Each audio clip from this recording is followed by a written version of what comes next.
Good evening, and thank you for joining us. This evening's program serves as the dynamic launch between two programs here at DU, the Center on American Politics, led by Dr. Seth Maskett, and the Scrivner Institute for Public Policy, led by Naz Barma. We are so pleased to be here tonight and to feature both Dr. Maskett and Dr. Barma, who will be serving as our facilitators of the conversation. This partnership between the Scrivner Institute and the Center for American Politics puts DU at the top in terms of our ability to curate conversations about leading public policy matters. And indeed, the series tonight is the kickoff to Policy Perspectives, where we bring folks of diverse opinions together to debate matters of leading public interest. So without further ado, I would love to acknowledge our guest speakers this evening and soon to turn the program over to Drs. Barma and Maskett. But it is my distinct honor to be able to recognize and welcome Congresswoman Diana DeGette. Thank you so much for joining us this evening. And also Representative Cole Wist, who is joining us. We are hosted, as you know, by the Korbel School for International Studies that's led by Dean Fritz Mayer. And I will turn the program over now to Dean Mayer. Thank you for having me, and thank you all for the conversation that's about to ensue. Thank you so much, Provost Clark, for that, for kicking us off, kicking off this event that marks, as you said, a new and exciting strategic alliance between the Scrivner Institute and the Center of American Politics. We're just thrilled at the Korbel School to have both of these institutions as part of our research enterprise, and know that they will convene many of these important and interesting conversations over the years. You know, this last year has brought unprecedented public policy and political challenges, layered on top of recent decades of political polarization and partisanship. I'd be remiss if I didn't note that today marks the 1-year anniversary of the murder of George Floyd and all that followed from that. You know, our state and civic institutions have been strained, sometimes to the breaking point. Our norms of collectively governed and you know, that have governed us, how we interact with each other, have been really bent, sometimes beyond recognition. You know, to bring us closer together and to begin to repair the fissures in our civic fabric, we really must collectively relearn how to combine our right to freedom of expression with our responsibility to listen, engage, and respond constructively in conversation with others. And to this end, the Scrivner Institute and the Center of American Politics are an integral part of a new interdisciplinary initiative at the University of Denver to model civil discourse, to equip our students with the tools and habits of constructive dialogue, and to facilitate civil discourse in the larger communities outside of DU of which we are a part. The ultimate goal of this initiative is to renew our communities and our society's abilities to engage in disagreements and productive dialogue between people who hold opposing views. For the partnership's inaugural event and to launch this Policy Perspectives series, emphasizing civil dialogue on pressing issues, we are focusing today on one of those contentious issues that divide us: the balance between gun control and gun rights. As we all know too well, this is a timely issue for the country and certainly here in Colorado. Just this year, we've grappled with several mass shootings, which each time remind us of past tragedies in our community. And each time we learn of yet another mass shooting, the debate on gun control resurfaces. Beneath the headlines, though, Americans are more likely to die by gun than any other advanced country in the world. This seems a uniquely American issue, one that our divisive politics has made extremely difficult to solve. With us today are two Colorado leaders who have grappled personally with this issue. one a Democrat and one a Republican. Both of our esteemed guests have represented communities that have unfortunately been afflicted by senseless acts of gun violence and have tackled the issue of gun control during their time in public service.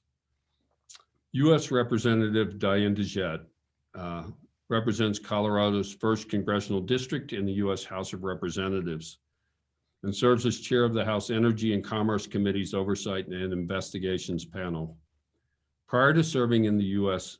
House, Congresswoman DeGette served 2 terms in the Colorado House of Representatives from 1992 to 1996 before she was first elected to Congress. Columbine High School is in Congresswoman DeGette's congressional district. And while in Congress, DeGette has been an outspoken advocate for enacting new gun safety legislation. She's a member of the House's Gun Violence Prevention Task Force and a lead sponsor of legislation to ban the sale of high-capacity gun magazines nationwide. Cole Wist is a 4th-generation Colorado. He recently completed 2 terms in the Colorado General Assembly, serving as the Republican Assistant Minority Leader of the Colorado House of Representatives. Former State Representative Wist represented Arapahoe County, where the Aurora Theater shooting occurred. Mr. Wist is also a 30-year defense attorney with the Denver office of Squire Patton Boggs, a global law firm with 45 offices and over 1,500 attorneys. Mr. Wist's legal practice emphasizes representation of employers in labor and employment matters and workplace accident investigations. Mr. Wist is a graduate of the University of Denver and Georgetown University Law Center. Well, we are very grateful to be joined by both of you this evening. Thank you so much for being here with us to kick off our Policy Perspective series. And with that, I'll turn the proceedings over to our moderators this evening, Professor Nazneen Barma and Professor Seth Maskett. Thank you so much, Fritz, and thank you, Mary, for those kind remarks. Welcome again to our distinguished panelists tonight and to all of those who are joining us from home. So just to start us off, back in the middle of March, a shooter attacked a series of massage parlors in Atlanta, killing 8, particularly targeting people of Asian descent. A week later, there was a shooter who opened fire at a King Soopers in Boulder, killing 10 people. This was followed just the next week with shootings in Virginia Beach and Memphis. Sadly, mass shootings are a regular occurrence in this country, but these particularly large tragedies broke through the usual static. And while mass killings are hardly new, they have tended to go unanswered by changes in gun policy. The recent changes in some of the leadership in Congress and in the White House and in some state legislatures suggested that maybe this time would be different, that there might be some change. At least some state governments have responded this way. We've convened tonight's panel to, among other things, assess the likelihood that something has indeed changed. We're not interested in the perspective of just one party or just one government. Our participants tonight come from different sides of the aisle and have experience in both state and federal government. And they've engaged with the issue of guns seriously over many years. I would like to start by asking our panelists about some of their own experiences on a personal level with this issue, with gun violence, and how this affected them. Representative DeGette, if I could start with you.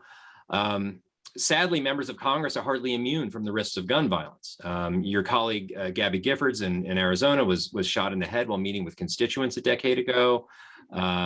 Just 4 years ago, then House Whip Steve Scalise, along with several staffers and a police officer, was shot while playing baseball in Virginia. I wonder if you wouldn't mind just describing how this affected you. How did this affect the climate among your colleagues on Capitol Hill? Sure. Well, first of all, thank you for convening this. I always relish an opportunity to have a good civil discussion with people across the aisle. I think it's the only way we get good public policy, and it's great to see. Can we, Cole, is it okay if we just go by first names tonight? Absolutely, that'd be great. Okay, let's just go by first names tonight, because that I would like that. And you're right. Gun violence seems to have really taken a center stage this last year. I think it's something like 827 people in Colorado have been shot this year, which is up from previous years, and it's up nationwide. There's a whole lot of reasons for that, which we can talk about, but it really does impact every single American. As you noted, Columbine is in my congressional district, and I was actually in Congress. Columbine was the first sort of shocking mass shooting that we saw, tragically not the last one. I was working on gun violence issues, though, all the way back in the midst of time in my days in the state legislature in the mid-1990s, and I've continued to work on those issues since. Fast forwarding to this year, I mean, the first thing that happened, of course, was the insurrection at the Capitol on January 6th. And as you might know, I was named by Speaker Pelosi to be one of the 9 impeachment managers, along with Joe Neguse from the 2nd Congressional District. And we were both given security details, full security details for 3 months because of threats against members of Congress. And interestingly, the head of my security detail was actually pulled off of Steve Scalise's security detail to protect me. So you're exactly right. This is not a partisan issue. You know, there are crazy people who are going to go after politicians from both parties. But most recently, the thing that hit me closest to home was the terrible massacre at that King Soopers in Boulder, because my younger daughter, Francesca, is a law student at CU Law School, and that is her King Soopers, and she goes grocery shopping on Mondays. And it just so happened that she was visiting a friend out of state for spring break. But imagine how close to home that was for her and for me. And by the way, she had friends in the next theater over from the Aurora Theater when that shooter shot. So, you know, the gun violence is getting so bad, it's beginning to affect everybody on both sides of the aisle. And thank you for that. And Cole, if I may, I was hoping basically to pose the same question to you. The Aurora Theater shooting in 2012, the STEM shooting in Highlands Ranch in 2019, these were just a few miles from where you live. Do you recall how these moments affected you, how they affected your work environment? Well, first of all, thanks to all of you for hosting. And I would love to be back on campus today having this conversation with you in person. But you know, I think you identified a couple of incidents that were particularly high profile, but the one that hit home the most for me occurred about 3 miles from my house, and that was the Zach Parrish shooting around New Year's Day of 2017, 2018. And what struck me about that shooting and what prompted me as a legislator to take action based on that was the fact that we had so many opportunities to try to help this individual.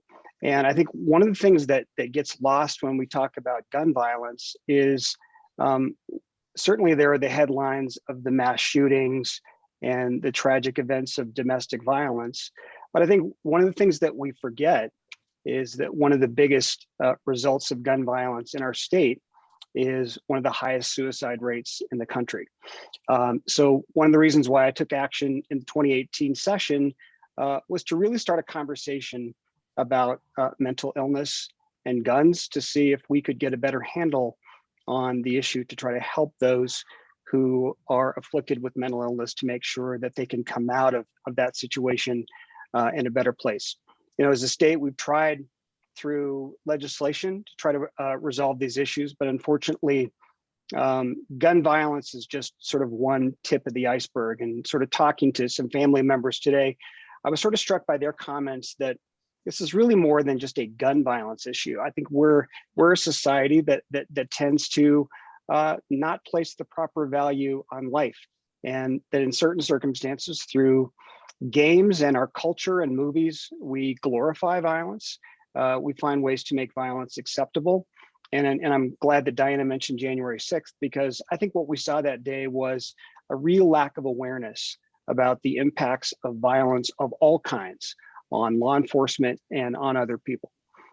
So hopefully as a country, we're getting to a place, and we're going to have this conversation tonight. Are we at a place where we can, in a constructive and bipartisan way, talk about ways to reduce violence and to make our communities safer?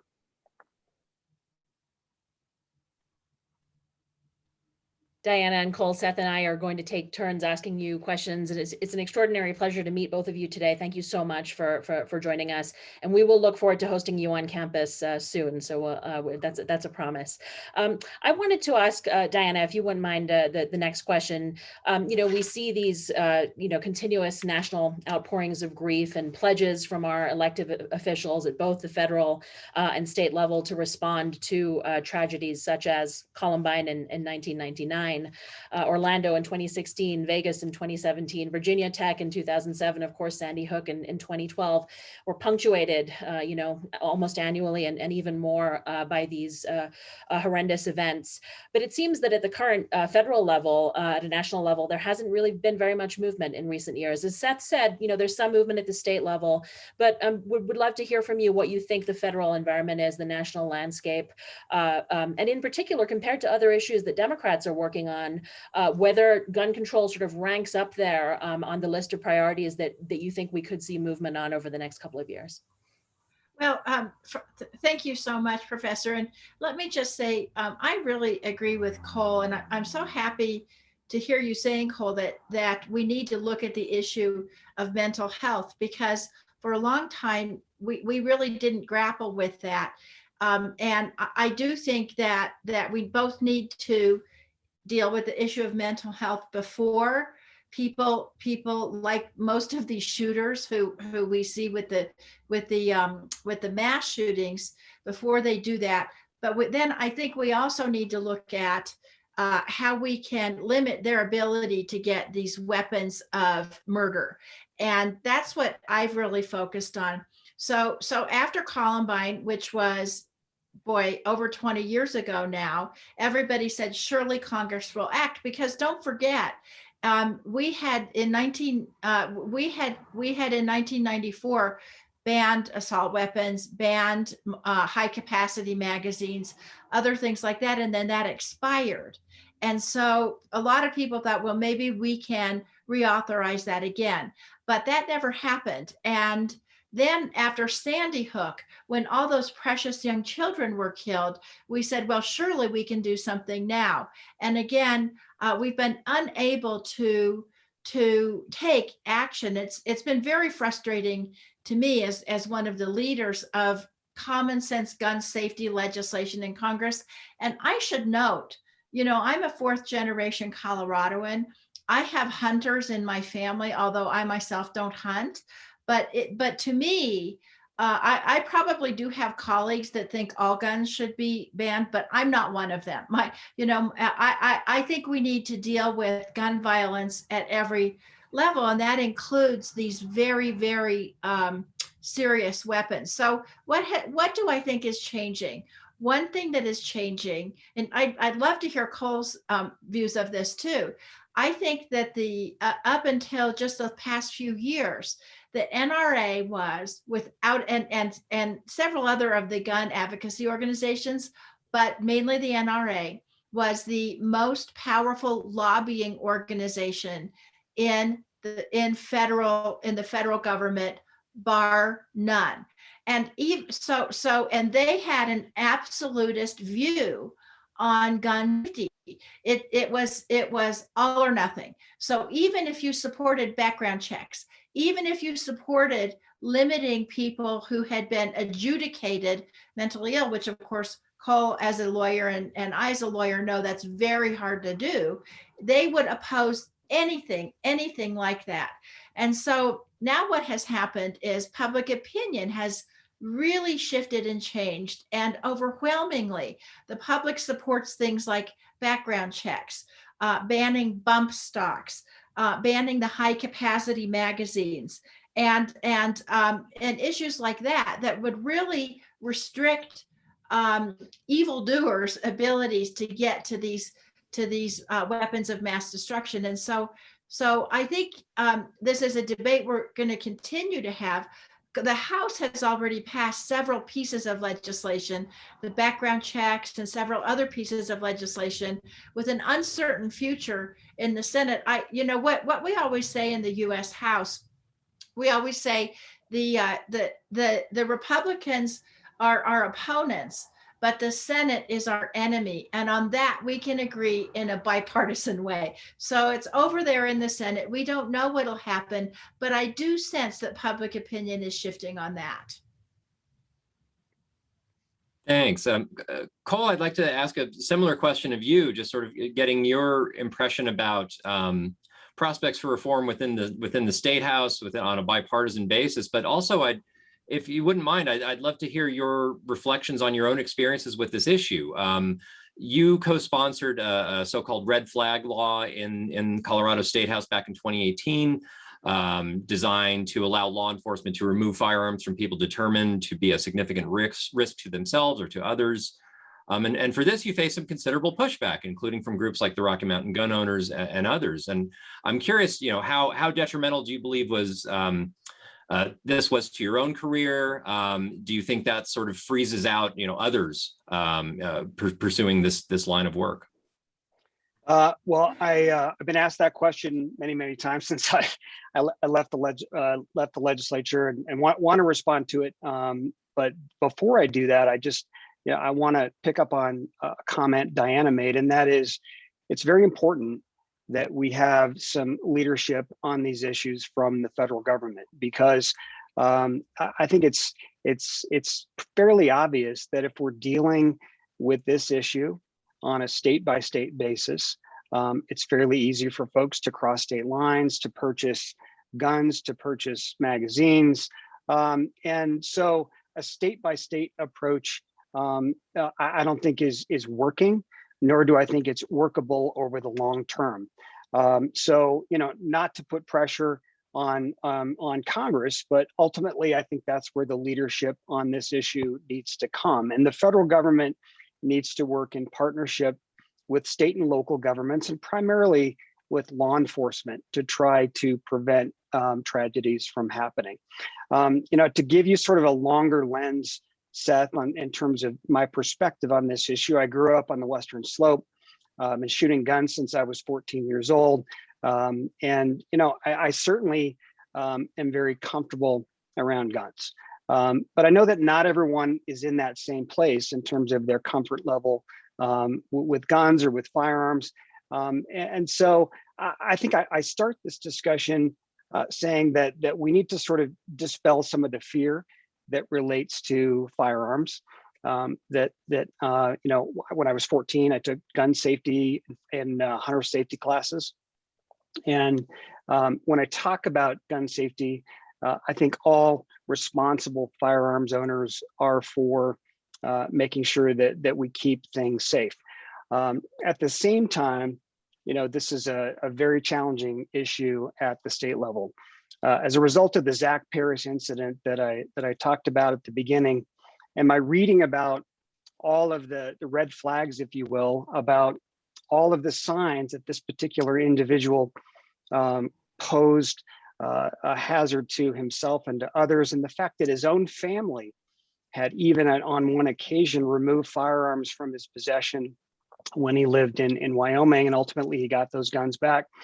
It struck me that there was more that we could do, either from reform of our M1 or 72-hour hold law in Colorado, to ultimately introduction of the red flag bill. Not really knowing what that was going to result in, but what I really hoped was that there would be a conversation for us to have about ways to help folks who are going through a severe mental crisis, to make sure that they come out on the other side of that without creating a risk for themselves or others. Ultimately, I think it did have some impact on my reelection. I think there were some other things in play in 2018 with the blue wave that we had. But I think I've been asked it many times, would I do it the same way over again? Would I introduce the bill? And frankly, unless you're willing to take on tough issues, you shouldn't run for office, and you shouldn't be out there talking about public policy. So it's one of the reasons why I continue to remain engaged on this issue. Don't necessarily pretend at any length to say that I have all the answers, but certainly think that we should continue to try to work at this issue. You know, as both of you have sort of illuminated already, this is a wicked problem that sort of has embedded within it a series of other wicked problems and sort of constituencies that are affected and are advocating on this issue. 40,000 Americans roughly die each year from gun violence. That's a fraction of the number of Americans who are injured non-fatally. And only a small proportion of those 40,000 Americans are injured in mass shootings. There are people who die by suicide, people who are injured and killed in family domestic violence shootings, in police shootings, and so on. As Fritz mentioned, today, of course, is the anniversary of the murder of George Floyd. And so I wonder if you could both reflect on where the sort of public opinion and lies and where the kind of real pressure for elected representatives is coming from on something that we often I think we tend to think of as sort of one big monolithic issue, but is actually many small issues, and whether there are pathways in that regard to sources of agreement from constituencies and advocates, or whether there are really things that people are just simply not going to agree on. Perhaps, Diana, if I could ask you to answer first. Sure. Well, I do think that there are areas of agreement, and I say I really admire people like Cole, and I know many other Democrats and Republicans in state and federal office who have that level of courage, but not as many as we would hope. So let's keep trying to get everybody to do that. Cole talked about the red flag laws, and I think that's a place we really can come to bipartisan agreement. I think we should be able to come to bipartisan agreement on some of those, on some of the background check issues, the ghost. This is a new issue that I think is going to begin to be more important. The ghost guns, the guns that people can print on 3D printers, and they don't have any kind of record of sale or identification or transfer. And then I think we can tighten up on illegal transfer of guns. And I agree with Cole, the federal government really does need to step up, because otherwise, we know this, when New York passed stronger gun safety laws, people just drove them up from states in the South that had very, very lenient laws. And another issue, though, that I've really thought a lot about, what I try to think about is, let's say, and I'd love to hear what Cole thinks about this too. Let's say that you have a red flag law. Let's say you have background checks and everything, and yet you have a shooter like this shooter up in Boulder just a couple of months ago. He doesn't really have a history of mental illness, and that would rise to that level, and he goes and he gets a gun legally.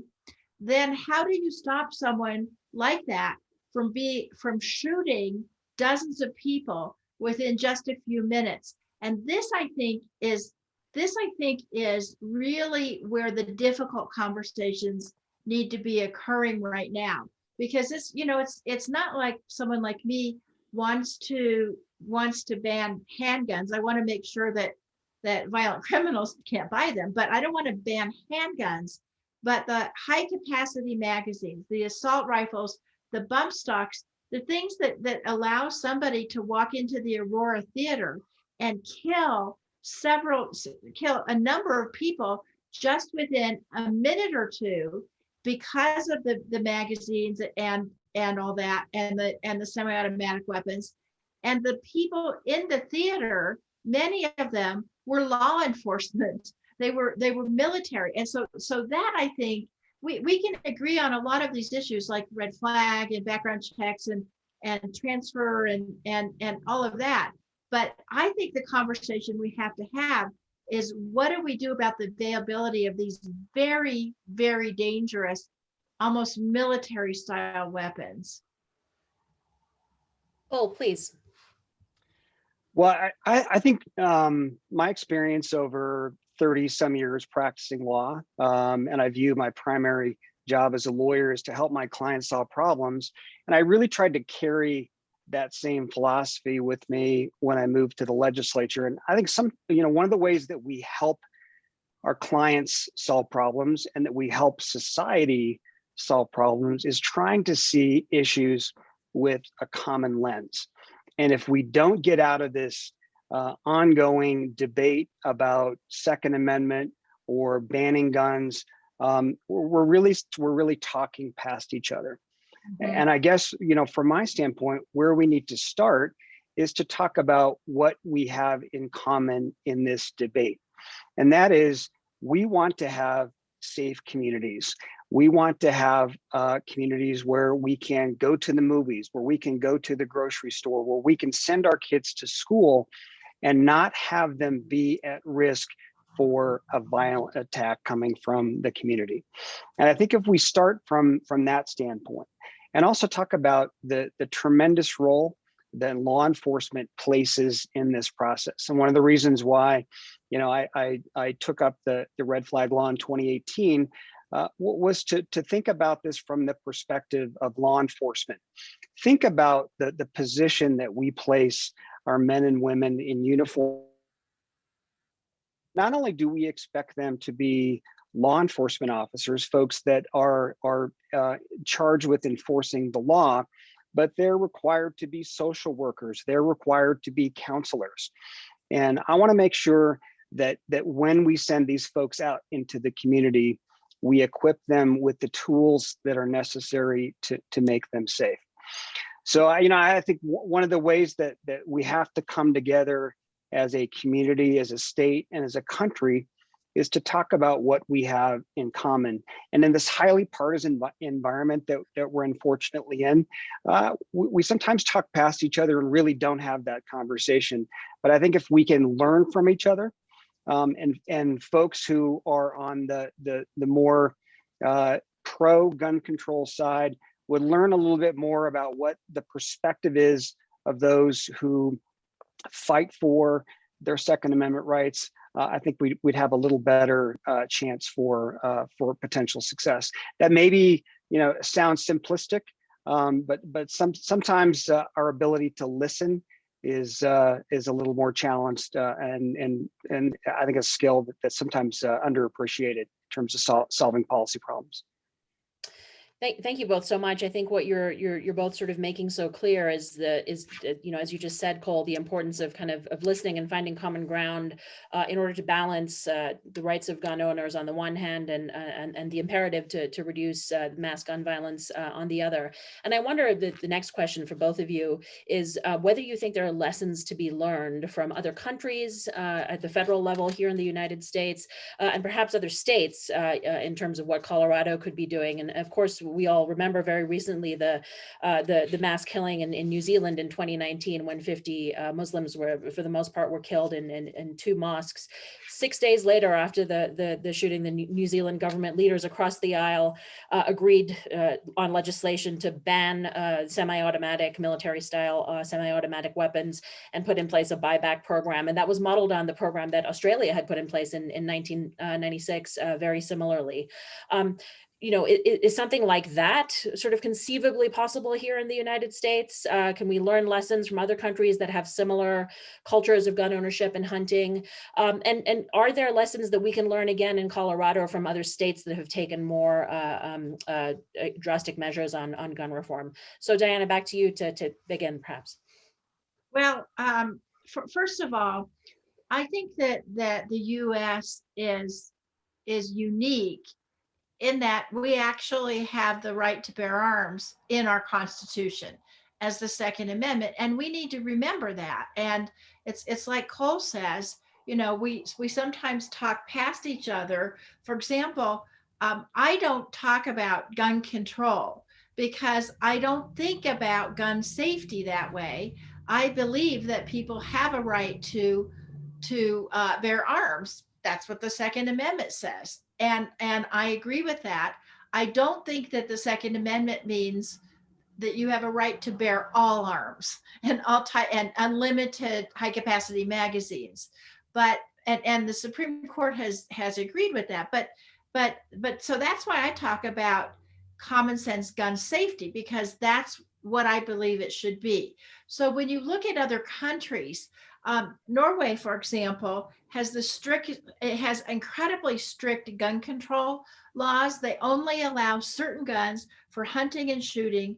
Hunters have to complete a 30-year course, and they have to pass an exam, and they don't allow automatic weapons, semi-automatic weapons that are disguised as other guns, and other types of things like that. And of course, they have a low number of mass shootings. And also New Zealand that you talked about, ever since they, in particular, their buyback program really worked in New Zealand. But I don't think that these kinds of very, very strict programs would work in the United States, because we do have the Second Amendment here. And I will say, we need to get a grip on it in the United States. People from other countries are afraid to come here to visit. I'm active with several international organizations. I'm the co-chair of the Japan Study Group, bipartisan group that I have a lot of interaction with Japanese citizens and also with Japanese Diet members. And they tell me they're scared to come to the US. I'm also active with an organization that works with developing democracies. And even in those countries, people tell me they're afraid to come here. And that's just ridiculous. I'll just tell you one more kind of sad anecdote. After the Boulder shooting, I was on one of the national cable programs. And the moderator said to me,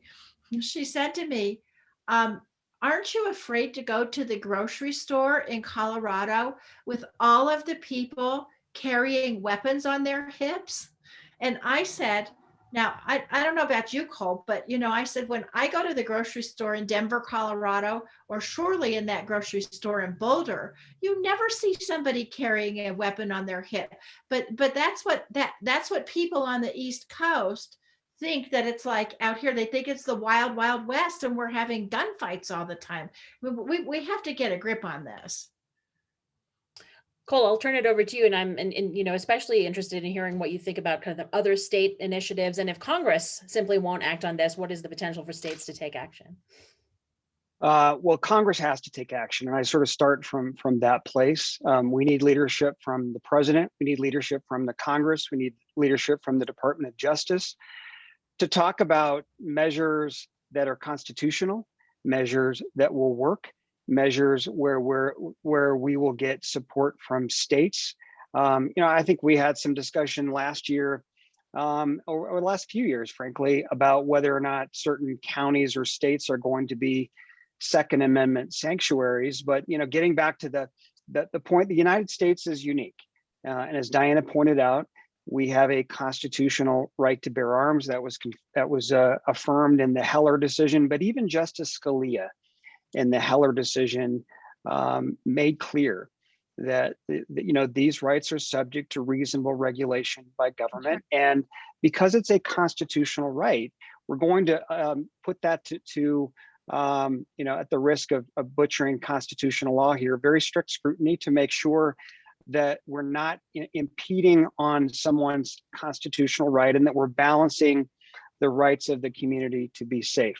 But every time I talk with someone and they do, point out that the Second Amendment says that the right to bear arms shall not be infringed, and basically have that as a reason to say that any legislation, that any regulation having to do with guns is per se unconstitutional, certainly point them to Justice Scalia, who I don't think anyone would confuse with a flaming left liberal. I think Justice Scalia was a solid supporter of the Second Amendment, but even Justice Scalia recognized that there is a balancing of interest here.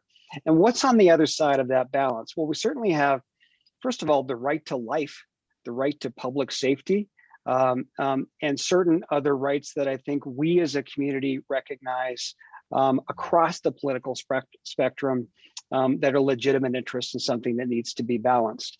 But the federal government's going to have to grapple with this issue, and in the absence of that, where the vacuum is, the states will always fill the vacuum, and we see that from election reform to other things across the board now. And this is an issue, I think, where we need some federal leadership for sure. So I'll jump in here with a question for both of you. And I'll start with Diana on this, that in some ways, this is kind of a puzzle in public policy. At least according to public opinion polls, a lot of the public has supports some sort of reform on guns, although, what exactly that looks like is open to some debate. I'm curious what you see as the roadblock here. In some ways, the idea is that it's the NRA or Rocky Mountain gun owners. It seems sort of insufficient. These aren't the biggest groups. They don't have the most money, the most members. How are they so feared? How are they so powerful? Is this more about something distinct about American political culture? What exactly is the roadblock? Well, so it isn't simplistic like that, except for it is, because people in Cole might be a better one than me to talk about this, but what I've seen this myself with my Republican colleagues is actually gun issues are not the only issues that it's true of. There are many other hot button social issues where this is true. I think that gun safety just happens to be the one we're talking about right now, but it's also the most pointed because even though maybe the NRA is not the biggest lobbying organization, their power lies in the fact that their membership, and this is just my opinion. I really want to hear what you have to say about this too. Is my opinion is that even if you have somebody like Cole and others of my colleagues who would say, yes, let's do a red flag law, let's do some other, let's do a background check law, let's do some other types of things that we could agree on, that the gun, and it's Rocky Mountain gun owners and other groups like that, as Cole said, but they take an absolutist position. The position they take is that there can be no restrictions, period, on anybody's right to bear any kind of arms. And so their members, in my view, feel they're single issue voters. So what happens is they go to the policymakers and they say, if you vote for this, we're going to run somebody against you in a primary, and we are going to beat you in a primary. So then that's the pressure that those Republicans feel. Now, let me talk about the other side of the aisle, my side of the aisle. We had a number of Democrats who were from more conservative, sort of blue collar states. And after the 1994 crime bill was passed that I mentioned, that banned assault weapons and high capacity magazines and other things, you might recall that next year was when the Republicans came into power and Newt Gingrich became the speaker. And when I went back and talked to my sort of blue dog Democratic former colleagues and a few that were colleagues even then, they felt quite strongly that the reason they lost their reelection was because they had voted for the 1994 crime bill, and they were defeated by a pro-NRA Republican. So that was where the NRA got all of their power, and where they had that stranglehold on Congress for many, many years, defeating Republicans in primaries, but also defeating Democrats in more swing districts in general elections.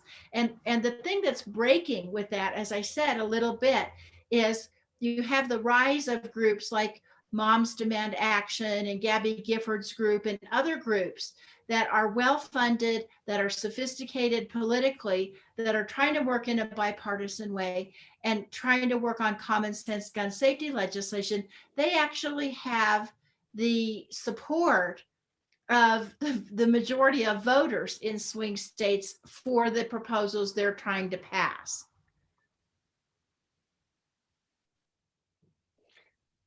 If I could just Yeah. respond to a couple things, I think Diana makes some excellent points, and all of this teases out for me the significant failure of tribal partisan politics, and we really have this in both parties, depending on the issue, because unless you're willing to toe the line on certain key issues for your party, you are essentially drummed out. I'm not sure what the answer to that is, and been involved in lots of discussions about whether ranked choice voting or helping independent candidates, trying to moderate the positions that the parties make. But candidly, we're in an era where in Colorado, over 40% of the electorate is not affiliated with either political party. Now, I'm not meaning to say that 40% of the electorate is smack dab in the middle. There are slices of that 40% that may be more, that may not be Republican because the Republican Party is not conservative enough, or may not be Democrats because the Democratic Party is not progressive enough. But I really do think that the vast majority of that 40% of voters want the parties to work together. And unfortunately, what we see in partisan primaries is we don't get the candidates coming out of that process who are willing to work across the aisle to solve difficult problems. What we generally see is folks that come out of primaries who are willing to toe the party line and to take the more party-oriented position.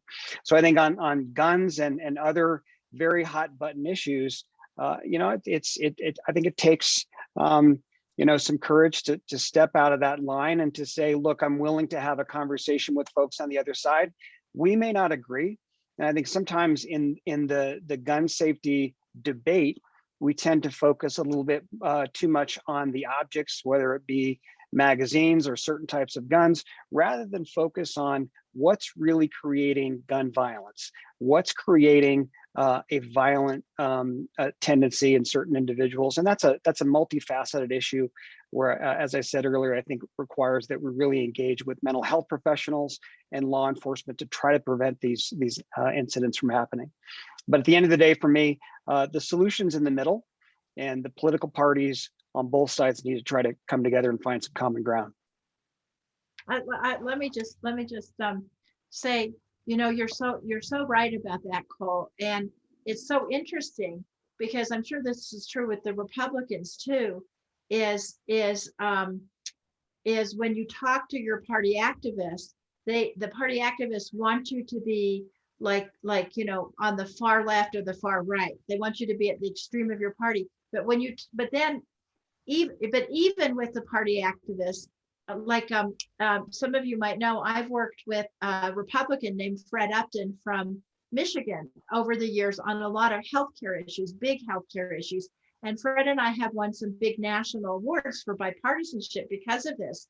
And when I tell people, I've worked in a bipartisan way and I've won these awards and now we're working on something else, then they're so happy. But yet at the same time, they're demanding that we take these absolutist views. So I think sometimes the activists are a little bit confused too. They love bipartisanship. I guess the bipartisanship would come in if Cole could get me to agree to all of the right-wing views, or I could get him to agree with all the left-wing views. I guess that's what they think bipartisan is. But of course, legislators like us know that's not the case. And what you have to do is have those really tough negotiations and hammer it out between yourself. Thank you both so much. You've teed me up perfectly for our sort of final scripted question, which I will turn to in just a moment. But before I do that, I wanted to, first of all, thank our audience for being here with us today. We have close to 60 participants who've been faithfully staying on with us. And I would like to ask our audience to please send us questions. You can send questions via the Q&A function. We are watching them. We are about to turn to a moderated Q&A. So we're very eager to hear from you and for you all to join our conversation. So the final question that Seth and I had for you was indeed on this question of sort of, how partisan this issue is and whether there is sort of common ground to be found. And in some ways, I think you both sort of answered that. I wanted to ask you specifically what the role of science and social science might be in trying to resolve a common middle ground. And this, relates to the public policy program here at DU, and it relates, of course, to the University of Denver more generally. The 4D experience that we have for our undergraduate students, the emphasis on critical thinking, the emphasis on trying to understand fact through empirical study. And as you know, the CDC just recently, I think it was in April, restarted federal funding of studies on gun violence. This had been banned since 1996 via the Dickey Amendment, and it was just put in place. So is there a chance that, after 25 years of very limited federally funded research on this horrible issue, we may actually be learning more over the next few years with a view to informing policy, with a view to informing public opinion, and with a view to hopefully finding more common ground. Diana, please. Well, I'm glad you raised the Dickey Amendment, because this is an amendment that my colleague Jay Dickey, he was from the South, I don't remember where, maybe Alabama, but he put this in the appropriations bill. And what it said, that this just shows how extreme the gun safety debate has gotten in Congress, because the Dickey Amendment prohibited the federal government from spending any money on research around gun violence or the causes or anything like that. It's just shocking if you think about it. And yet, and I actually introduced a bill for several sessions of Congress to reverse the Dickey Amendment, and it would be defeated on a party line vote.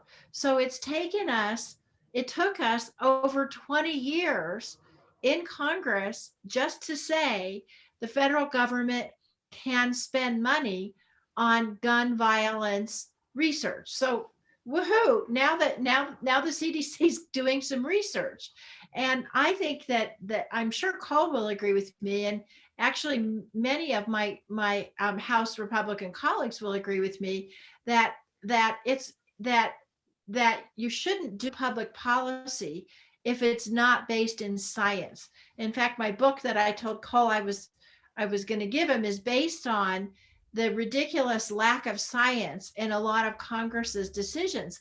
And if you don't base public policy on science, then you don't know if it's going to work. And what's worse, you could spend a lot of money to have no results. But it's the perfect example of why you need science to be able to do public policy. So I'm hoping we'll get some good data now, and I'm hoping universities like DU and our other wonderful universities here in Colorado will be able to get us some good data so that policymakers like us can actually base laws on science.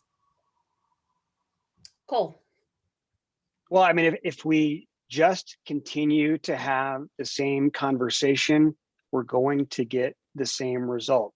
And only in the movies and in TV can a lawyer get a witness to agree with them on the stand. I mean, it doesn't work that way in real life. And what makes a difference in terms of our interaction with other people, in terms of persuading them that perhaps their perspective, and I'm not going to use the word wrong, it's just that perhaps it doesn't take into account all of the factors that person needs to. And I think we all understand that through education, through study, through objective facts, through science, we're going to learn more about what solutions exist for a particular problem. But if we just continue to have the same conversations about gun safety and gun violence without really engaging with one another and looking at the true causes of gun violence in our society, we're not really going to get at the policy solutions. And at the end of the day, you know, and I appreciate the University of Denver's leadership on this.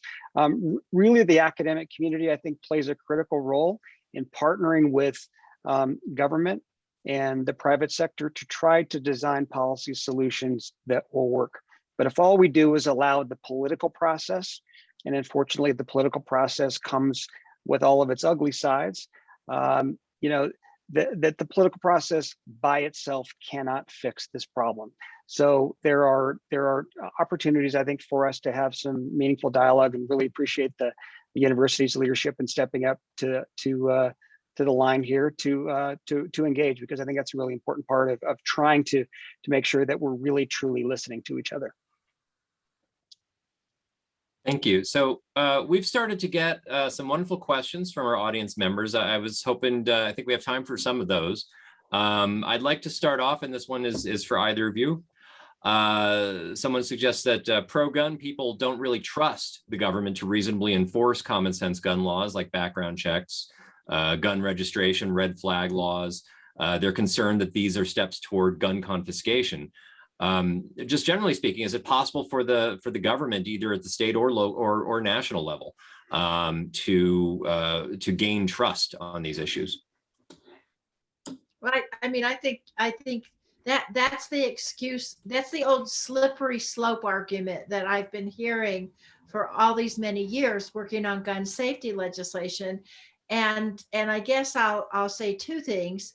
Number one, the Second Amendment to the U.S. Constitution does not allow us, even if we wanted to, which I don't want to, but even if we did, we would not be able to make unreasonable restrictions on gun safety or gun ownership.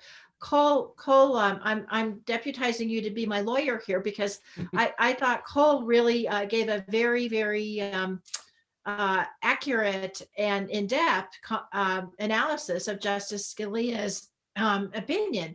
And so that's why we have equal branches of government, checks and balances. For those of us who want to try to find gun safety solutions, even if we went overboard, the Supreme Court would strike that down, and appropriately so.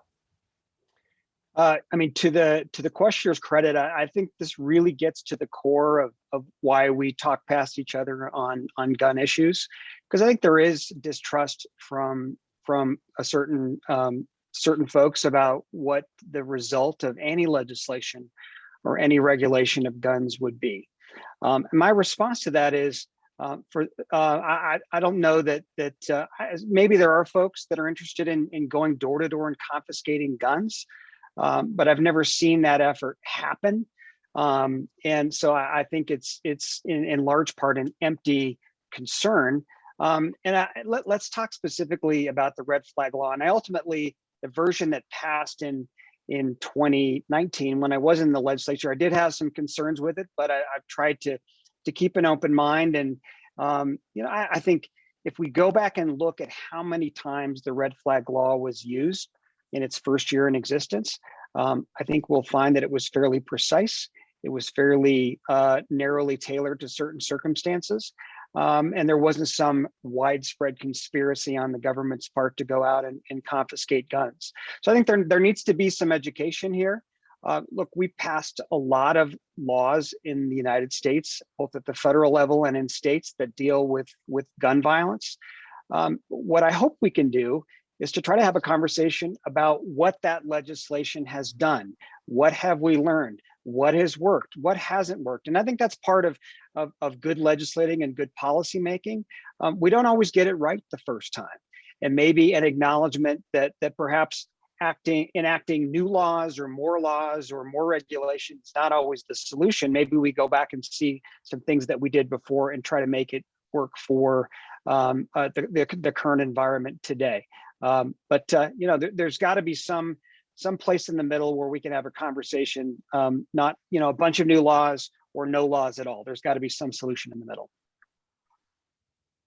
We've got another question that is, and you know, laws themselves, laws for the sake of laws are never a good idea. And I think we can agree on that too. Absolutely. And in fact, another question kind of, asks a question about sort of jurisdiction with regard to laws. And in particular, how do we deal with agents of the state, gun sanctuary counties or rebel sheriffs, for example, who refuse to enforce state or federal gun regulations? What are the sort of recourse that we have in that case? And Cole, maybe I'll turn to you first on that one. Well, I mean, obviously the recourse is at the ballot box. And if someone swears to uphold the Constitution of the state of Colorado and the Constitution of the United States, that requires that they enforce the laws that are passed by a duly elected legislature. And, Diana mentioned the sharing of powers within our governmental system. It's critically important. And one side of the government shouldn't have the ability to cancel another out simply because they disagree. And if there's a sheriff that disagrees with laws that are passed on a particular subject, the sheriff's recourse is not to not enforce the law. The sheriff's recourse is to go run for the legislature and change the law. And this is one of the this is one of the issues that we've had with the discrepancy between local and state laws, for example.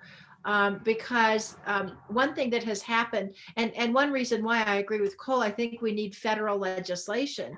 For example, in Colorado, some of the local governments have passed gun safety laws that they think will protect their citizens, that have been superseded by a Colorado law that says, that supersedes it. And that's one of the things that happened with the gun that was used in the Boulder King Soopers shooting. And so it is, you do have to have, we're a nation of the rule of law. And so your elected officials have to enforce the laws. And I think for the most part, some of these rogue sheriffs and other elected officials, I don't think it's, you tell me what you think, Cole. I don't think it's as widespread as people think, but when it has happened, I think appropriate action has been taken against these folks for the most part.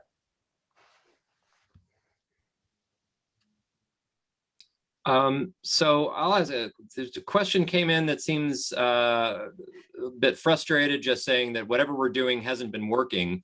Where do we start? And I'll just to sort of add to that, if you were advising a group of citizens, a group of constituents who are just said they're really frustrated and they want to see some change in gun laws, how would you advise them? What would you advise them to do tomorrow?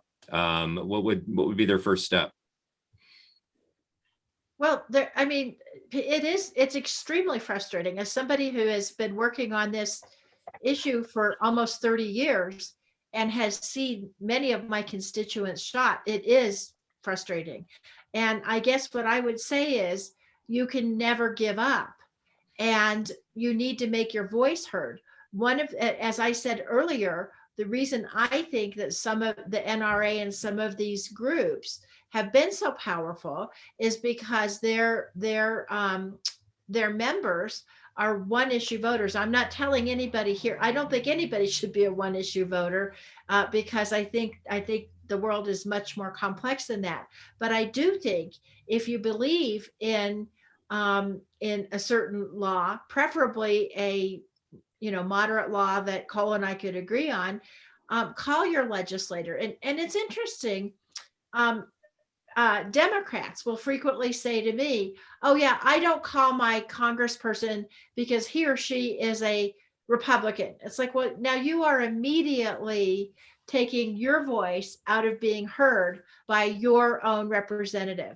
And I frequently will have, well, not frequently, but sometimes I'll have a Republican say to me, a constituent, they'll say, oh, well, I was going to call your office, but I'm a Republican. And I say, I want to hear everybody's views because I take those into consideration when I'm working on bills and when I'm figuring out how to vote.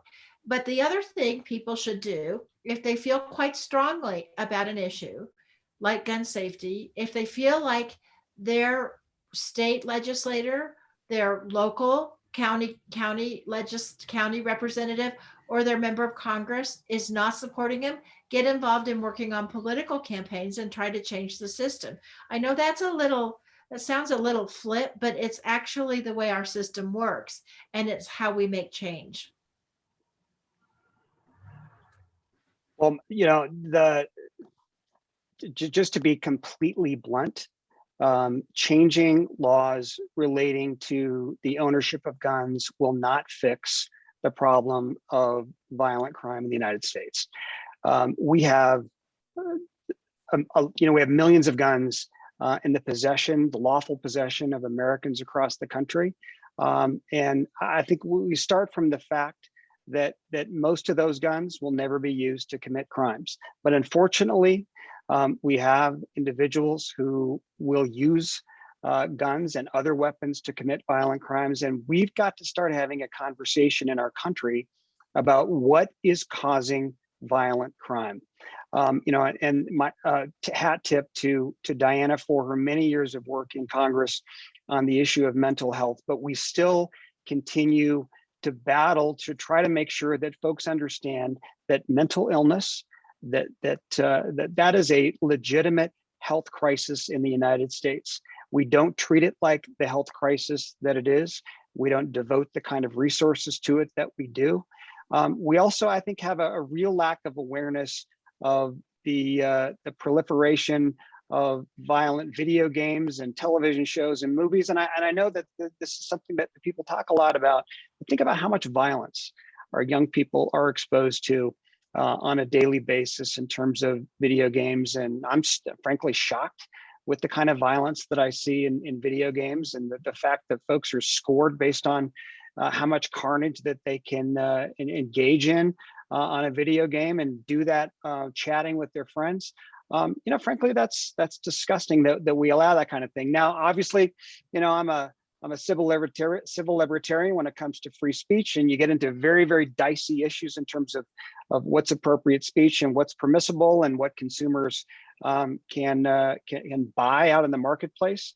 But I think there are a lot of moving pieces here in terms of what causes violent crime in the United States, and certainly getting a handle on the causes, I think, leads us to a more productive conversation about what we should do about guns and other things that will reduce violent crime. And then if I could just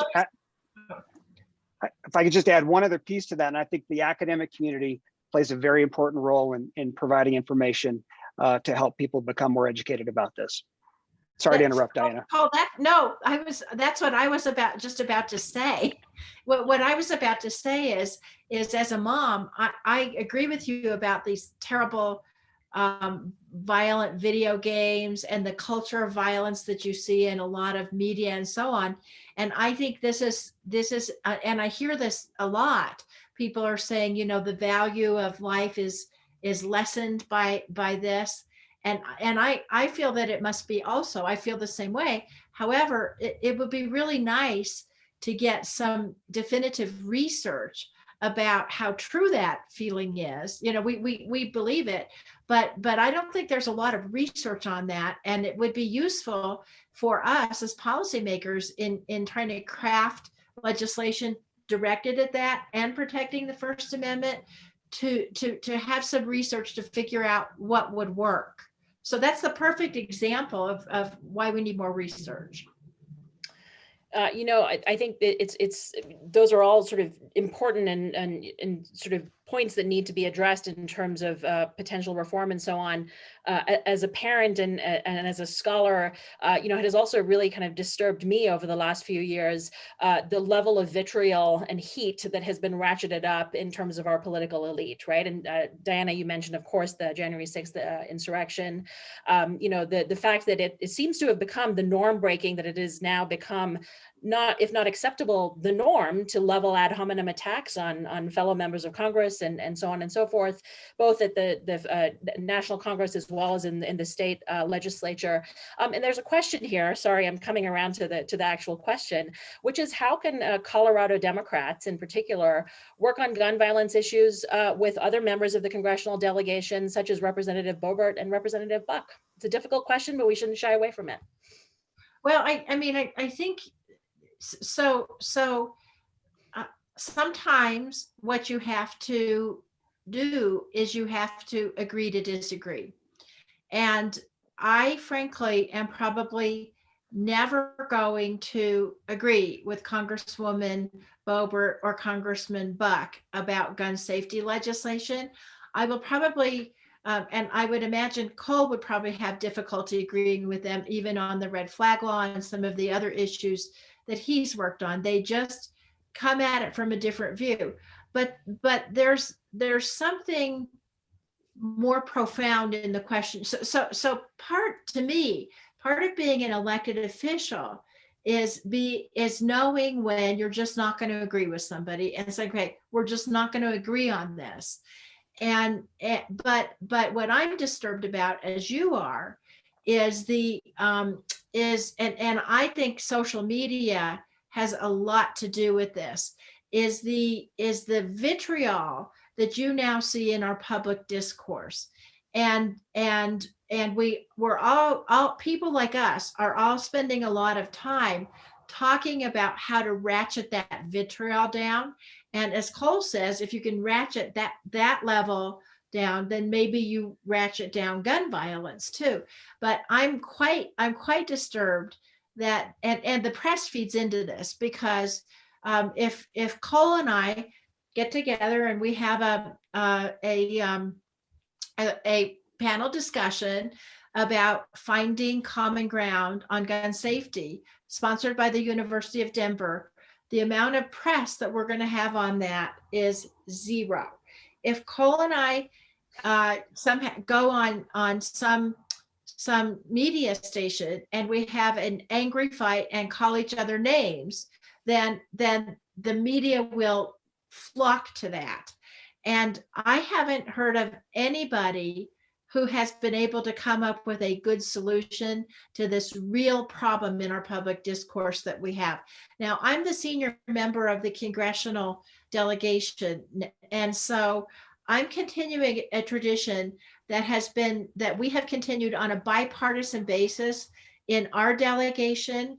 So the rule is, whoever the senior member is, House or Senate, Democrat or Republican, they're in charge of sort of convening the meetings and getting everybody together. If we're going to write a letter, like right now, we're trying to get the Space Force back in Colorado Springs. All of us are doing this together. And so that's my job. And I really try to set the model and to get the other members of the delegation to set the model that we don't go after each other on social media. And I will say, sadly, since the beginning of this Congress, it has not worked as well as it has in the past, although I still am trying to get the whole delegation to work together on issues that affect Colorado, the forest fires, Space Force, other issues like that. If I could just add one comment, and I'm a lifetime student of political science, and I started that journey at the University of Denver. And the other day I was struck by a photo that I saw, because I think we tend to think of partisan differences as being something that's new now.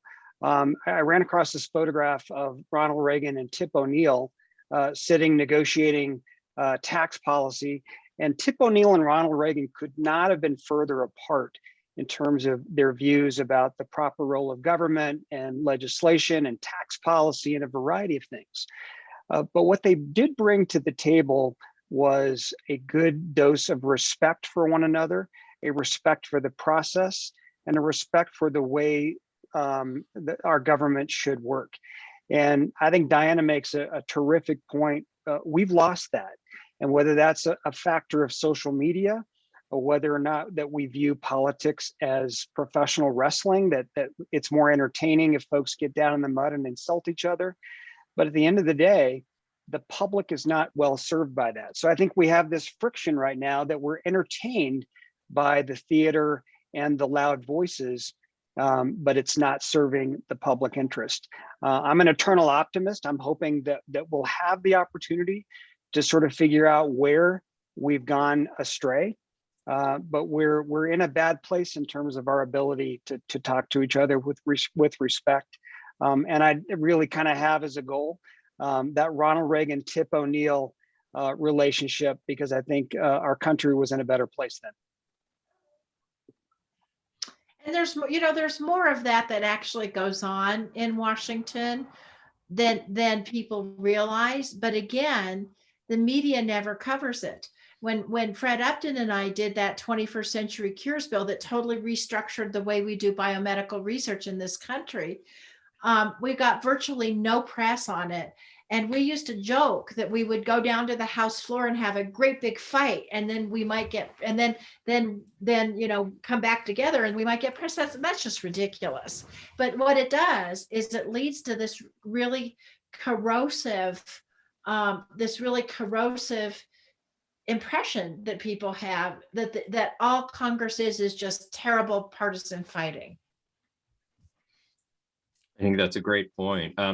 Relevant to that, I wanted to ask, I mean, we can all think of the names of some fairly polarizing interest groups on this subject and others who, that have fairly absolutist terms, either, a lot of regulation or zero regulation. Can you name, are there groups that are sort of more moderate on this, that are interested in sort of seeking out different opinions from different groups of voters and talking to bipartisan groups of legislators that can actually move this issue forward? Well, actually, most of the groups that sort of sprang up after Sandy Hook have been trying to work on moderate, like background checks, issues like that. So most of those groups have been really trying to work in a moderate way. And Cole, you might know about some groups too that have been really trying at the state level. Yeah, I'm not coming up with any names off the top of my head. I mean, and I'm not necessarily so focused on groups that work specifically on gun safety, but I think there are groups that work on issues that I think are certainly parallel to violent crime in the United States. Been active with Mental Health America. I think they do some great work, and that's, I would consider that to be nonpartisan and something that's more moderate in nature. On the gun issue, and maybe this is just a byproduct of how divisive this issue is, but people tend to come at it from very hard slants. So not really in a position to name any, Seth. I'm sorry. Maybe that's kind of a symptom of the problem here. Indeed. Well, let me ask you, you've both been very generous with your time. Let me ask you a final question, and then we can wrap up here. Part of our goal of launching this series on Policy Perspective was to bring people who disagree with each other together for a civil discourse and conversation. I think we've had a lot of civil agreement here in some ways. And I wonder if I might ask both of you to reflect on what you might actually disagree on in terms of what might be fertile ground for kind of trying to come to some sort of compromise or problem-solving approach. Diana, you first. Well, I'll bet you we agree on, I bet you we would disagree on banning assault rifles. I don't know how, Cole, I don't know how you would feel about bump stocks and high capacity magazines, but my feeling is, and of course I agree with the red flag law. I completely agree 1,000,000% with the issues around mental health, and also in a lot of the urban settings like Denver, Chicago, more people are killed in a day in Chicago than in any of the mass shootings. So we have to deal with those roots of crime too. But I just feel that if you restrict the ability of somebody who might get a gun into their hands, even if they had a rifle or a shotgun or something, they wouldn't be able to shoot 30 or 40 people in less than a minute with a high capacity magazine, an assault rifle, and a bump stock. So I don't think that solves the problem, but what I do think is it lessens the carnage if somebody does get a hold of one of those things. And so that's where I come from it as a mom, but I'm going to guarantee you that Cole disagrees with me on that. Well, I think we do disagree about a few things. And I'm going to start sort of from a 30,000 foot level and then work down. First of all, I think that this has to be solved at the federal level. And we have to address this at the federal level. Otherwise, state legislation that either bans certain types of guns or limits magazine capacity is really a solution that doesn't really have any effect, because folks can cross state lines and purchase something that's banned in a particular state. Number two, I think some of the discussion about banning certain types of guns, what we end up getting into is we get into the weeds in terms of why certain guns are okay and other guns are not okay. Probably the reason why during my time in the legislature I voted to repeal the magazine limit ban because of the state enforcement issue, and secondly, banning AR-15s or semi-automatic weapons. Again, I think that's something that has to be a conversation that has to happen federally, but I don't necessarily think that it's going to be effective, and here's why. We have a lot of guns in circulation in the United States, and I think if we ban certain types of guns or certain types of equipment, we're not necessarily addressing the core issue, and that is what's causing violent crime. I also want to remember that this is a constitutional right, and that we need to treat it as a constitutional right and something that needs to be legislated in a very careful and thoughtful way, recognizing that there are going to be constitutional challenges to whatever that we do. And I want to make sure that whatever action we're taking is narrowly tailored to address the problem. And from my standpoint, the problem is not that we have guns in the possession of Americans. I think it's their constitutional right to possess those guns. The problem in America is the use of those guns to commit violent crime against other Americans. And that's the very, very difficult issue that that talented legislators like Diana will be dealing with, over the coming years. But we've been up to the task in other areas, but this continues to be a very, very thorny issue that's that we've dealt with for decades. And I hope that we can begin to turn the corner, because no matter where you come at the gun safety issue, I think we all recognize that we have a common interest in being safe in our communities and safe in our homes. And if we can agree to that, then hopefully we can find some common ground. Amen. Well, I think what you've both illustrated for us is that even people who come from different political perspectives, people who are dedicated, with goodwill to the common good and to public service, can find places of agreement and a way to move our society forward on these incredibly difficult and challenging issues. So, I don't think we could have found a more perfect pair to have kicked off our policy perspectives series that is geared toward civil discourse and civil conversation on these wicked problems that face us today. I'd like to thank Provost Mary Clark and Dean Fritz Mayer for introducing us, and on their behalf and on behalf of Seth and the Center on American Politics and myself and the Scrivner Institute of Public Policy, thank you both so much, Congresswoman DeGette and Mr. Wist, for your time, for the incredible conversation. I've learned a great deal, and we're really very grateful to you. Thank you so much. Thank you so much. Thank you. Great. Good to see you, Diana. Good to see you too.